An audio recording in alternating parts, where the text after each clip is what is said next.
Akala ko talaga mananalo kami dito. Pero ang ending, ako na lang natira. Paano nangyari yun, guys? Pinatay lang kayo ng baler. Ano nang gagawin natin? Apat sa kanilang buhay. Tapos may lord, maglo-lord na sila. Pero sa tingin ko kaya to eh. Kasi low sila eh. So pinasok ko nga. Eto na, pumasok na ako. Gusto kong patayin si baler pero hindi ko napatay. Kaya back muna tayo dito.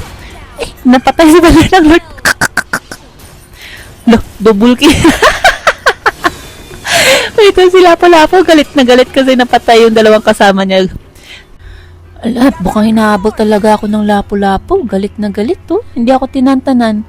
Mukhang iikot ata kami sa buong mapa dito dahil hinahabol ako ng Lapo.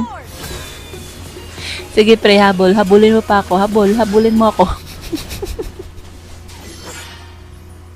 So dito nga buhay na yung mga kasama ko at gusto na yung mag-lord. Hala, yung Lapo, flinakiran pa talaga ako. Talagang nagalit. Ayan, tuloy, patay ka, patay mga kasama mo. Sisihin nyo si Lapo-Lapo, dali, sisihin nyo. Siya yung may kasalanan kung bakit kayo natalo eh. Kalma lang kasi, laro lang to, pre. Pag nanaig yung galit mo sa game na to, ikaw yung talo eh.